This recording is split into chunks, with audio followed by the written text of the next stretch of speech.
こんにちは、レイムです。おっす、マリサだぜ。いいこといっぱいあったかな？青子です。今回のネタは季節的なところで小型二輪特集をしたいと思う。そのネタ、すでに飽和してません。しかも写真のバイクは 125cc でもないし、株を取り上げたら外れはないだろ。って感じじゃない？株はいいバイクだ。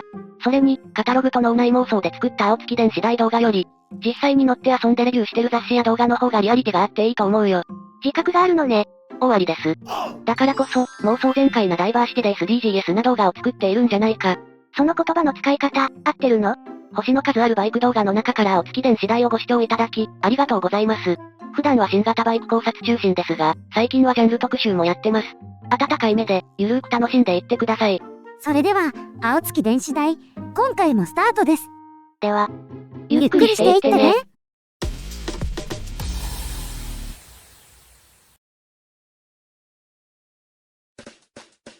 というわけで今回は目の付けどころが偏見の塊、小型限定普通二輪 125cc バイク比較をお届けするぜ。今回はレイムが車種をピックアップしたんだよな。はい。各ジャンルでメジャーサイドとマイナーサイドの2台を選んでみましたよ。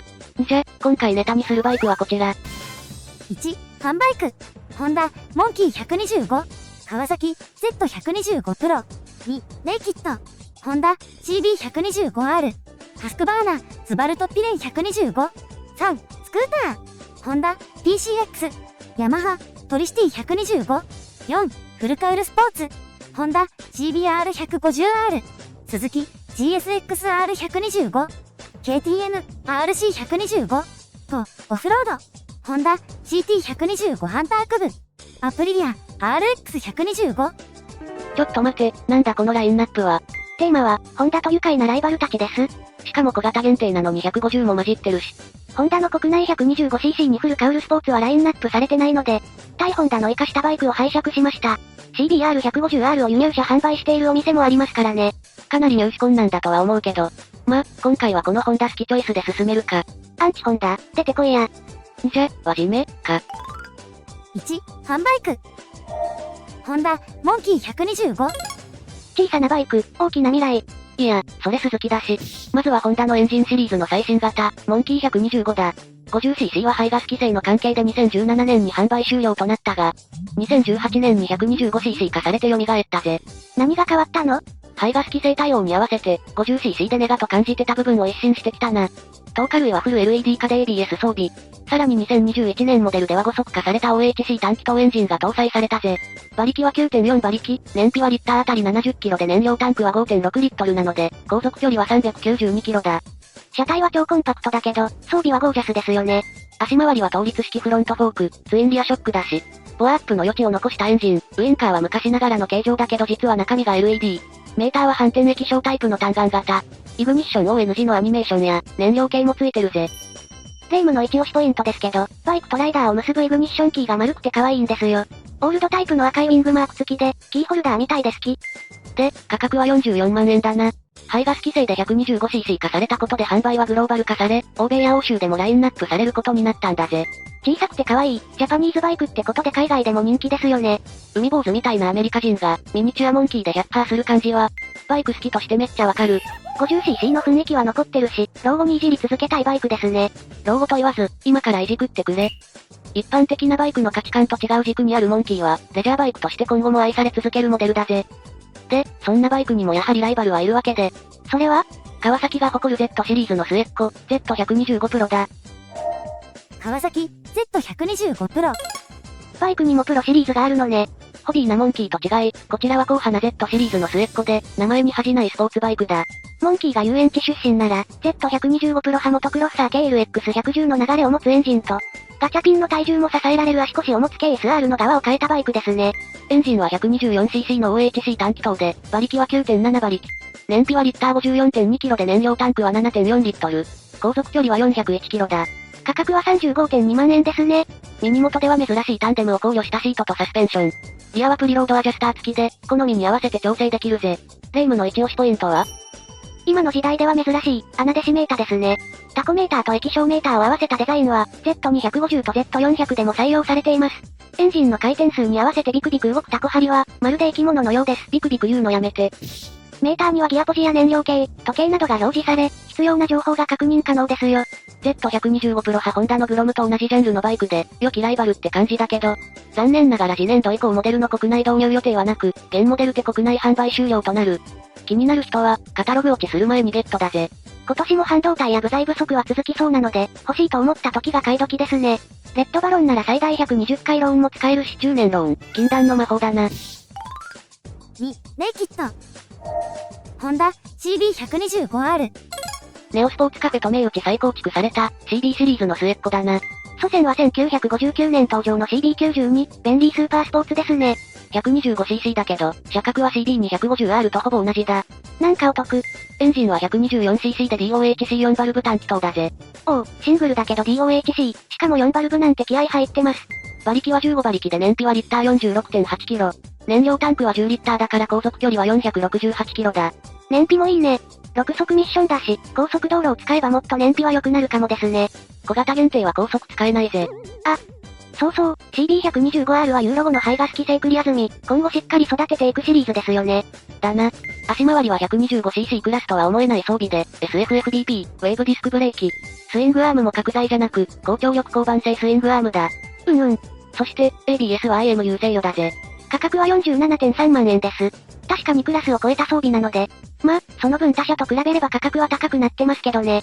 グローバルモデルとして多様な排気量でリリースされるのは嬉しいけど、やはり価格もグローバル化の恩恵に預かりたいぜ。これ、欲しいです。しかし、CB125R は現在受注停止中。ガーン。受付開始って話も聞こえてこないし、バイク屋で現車を見つけたら速攻ゲットだぜ。ハスクバーナ、スバルトピレン125。いでよ、北欧の黒イヤー。お約束だな。欧州では CB125R のガチライバルとなるバイクですね。全体的な雰囲気は似てるけど、こっちはスクランブラーの一面もあるな。シートはフラットで着座範囲も広いし、タイヤのブロックデザインは大きめ。シート高は 835mm で車高も高めだから、砂利道も元気よく走れそうだぜ。ふむふむ。エンジンは 124.7cc の DOHC 単気筒。残念ながらカタログ燃費は記載がなかった。ネット記事ではリッター約40キロ程度って話ですよ。その燃費だと、燃料タンクは約 9.5 リッターだから航続距離は約380キロになるな。小型限定はどの車種も燃費が良くて助かります。国内モデルのスバルトピレンは、125、250、401の3車種構成だ。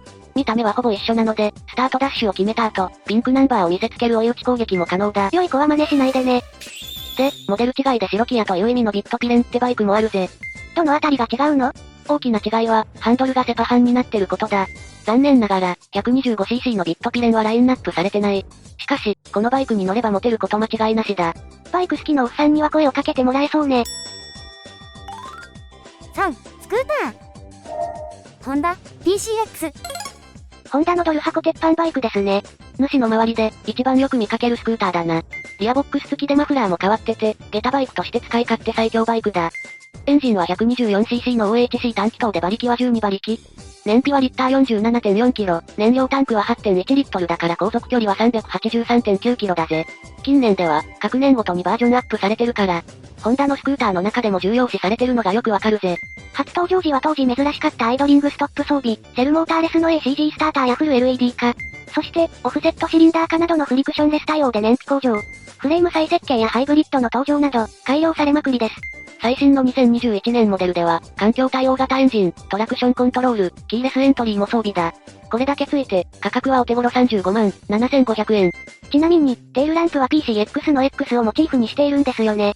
それを言うなら大文字の送り火じゃ。そしてこの鉄板バイクのライバルスクーターはヤマハ、トリシティ125。ヤマハのビクザムこと、トリシテ125ですね。誰が言い出したのか。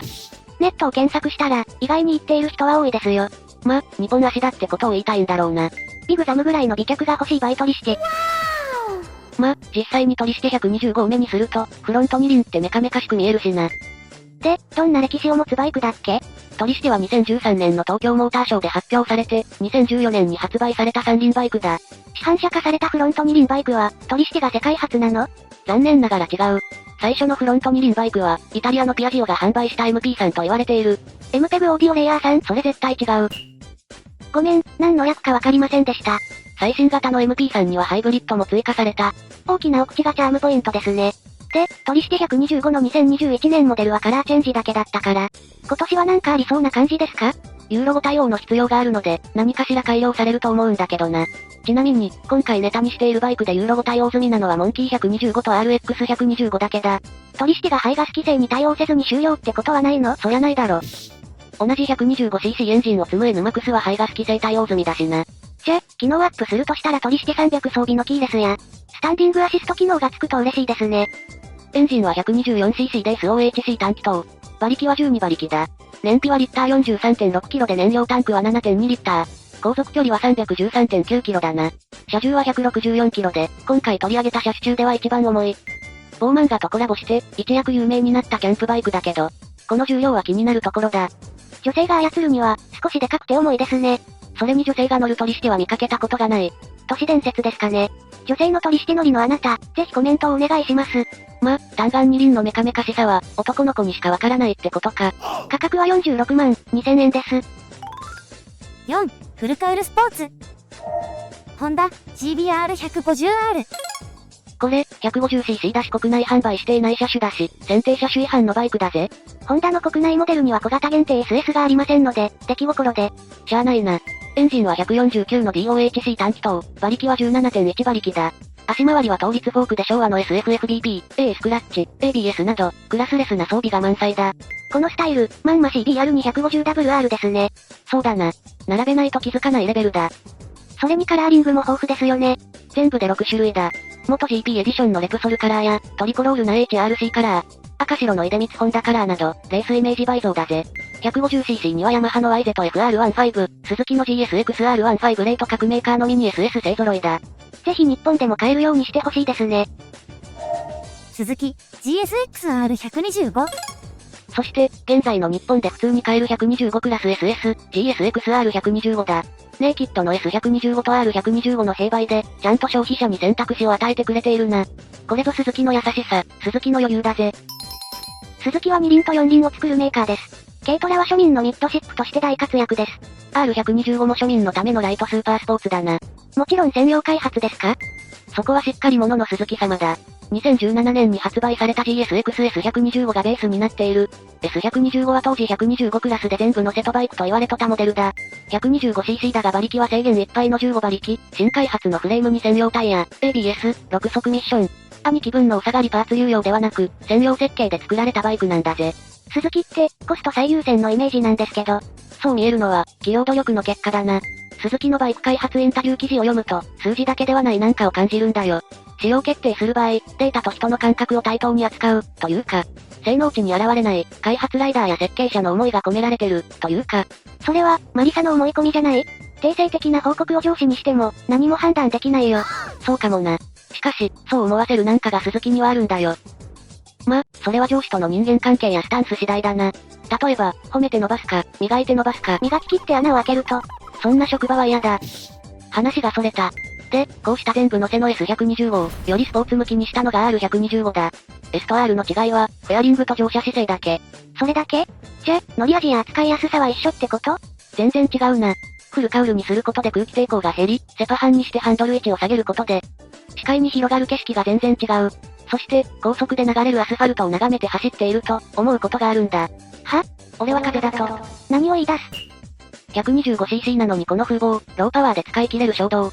直に伝わるエンジンの鼓動、国内唯一 SS の飛行。何イン踏んでるの？余計なことは考えず、日の当たる坂道をバイクで駆け上る。君と誓った約束覚え。覚えてないで、スペックを教えてください。はい。エンジンは 124cc で DOHC 単気筒、馬力は15馬力だ。燃費は 45.1 キロで燃料タンクは11リットル、航続距離は 496.1 キロだ。SS だけど燃費もちゃっかり。6速ミッションに鈴木の元 GP マシンのカラーリング反映したデカール。まさにかっこよさ稲妻級だ。すごくお気に入りみたいで。0を1にすることの大切さ、大変さを知るメーカー、それが鈴木だ。お店で見かけたらぜひチェックしてくれ。価格は41万5800円ですね。生産国はインドネシアだから、バイクのクオリティも納得するまでしっかりチェックだ。KTM RC125。あ、本日2台目の海外メーカーですか。そうだ。KTM ディラーはサクッと行ける距離にあるからな。KTM のバイクは見たことあるのですが、会社自体の知識は全くなくて。そうか。じゃサクッと説明すると、クロスボウってバギーみたいな四輪を作っている会社だ。バイク関係の説明してください。それじゃ、レッドブルと同じオーストリアが拠点のオレンジ色がコーポレートカラーの会社。それはエナジードリンク。オフ社で有名なフサベルを傘下に持つ会社。ハスクバーナもグループ会社ですよね。2017年から参戦した元 GP クラスで、2020年に初優勝した会社。スペインの司法、ダニ・ペドロサのおかげ。めっちゃ知識あるやん。そうですか？あとは、電動二輪車用の交換式バッテリーコンソーシアム創設をしたって話ぐらいですよ。すべてホンダつながりってことか。で、RC125 についてだが、エンジンは 124.7cc の DOHC 単気筒エンジンで馬力は15馬力。燃費は 41.3 キロで燃料タンク容量は 13.7 リットル。航続距離は 565.8 キロだ。すごい燃費ですね。こいつのデザイン、インタフェース、カラーリングは、KTM の元3参戦マシン RC16 をインスパイアしている。レースマシンのオーラを感じます。そして、ここまで引っ張っておいて申し訳ないが、KTM のウェブサイトを見ると、残念ながら国内では RC125 の2022年モデルは未掲載だ。おっと。そしてグーバイクで探しても、2018年モデルまでしか見当たらない。なんと、それじゃ、サクッと買える 125cc クラス SS は、スズキの GSXR125 一択ってことですか？まあ、聞いてくれ。血眼になってネットを調べてみたところ、販売しているお店を見つけたんだよ。それナイス。KTM の正規代理店、KTM 名古屋には、このバイクの在庫があったんだよ。正規代理店販売なら安心できますね。で、おいくらなんでしょうか？アスクだ。マジっすか？一気にハードルが上がりましたよ。バイク購入はタイミング、一期一会の出会いに期待して、RC125 我が物にしてはいかがかな？はい、検討してみます。と、オフロード。ホンダ CT125。これ、オフロードに入れていいのか？もちろん OK ですよ。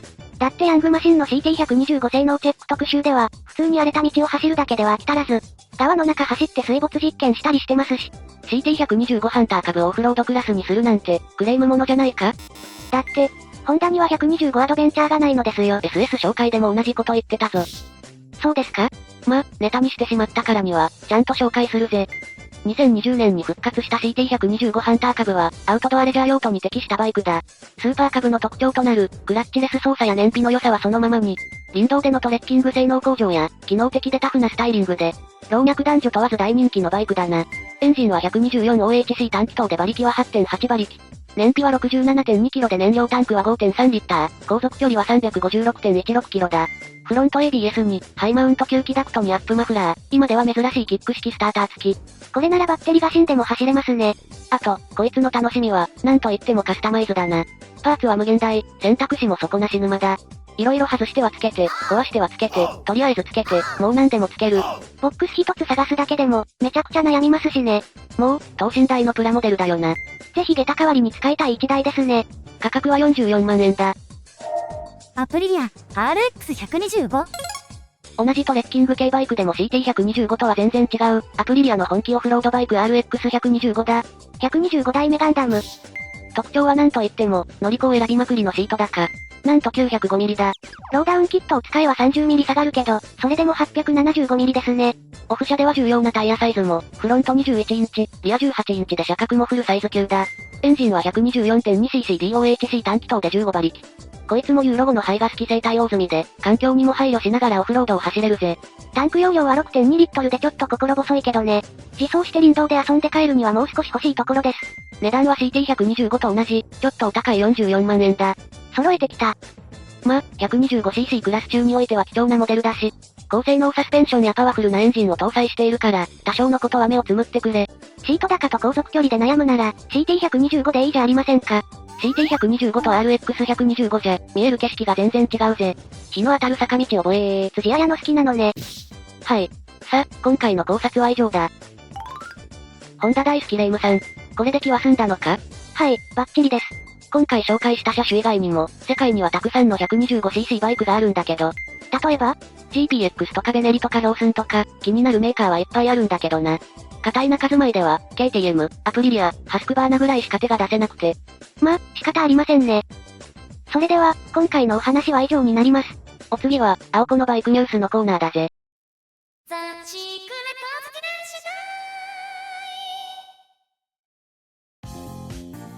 こんにちは、青子のバイクニュースのコーナーです。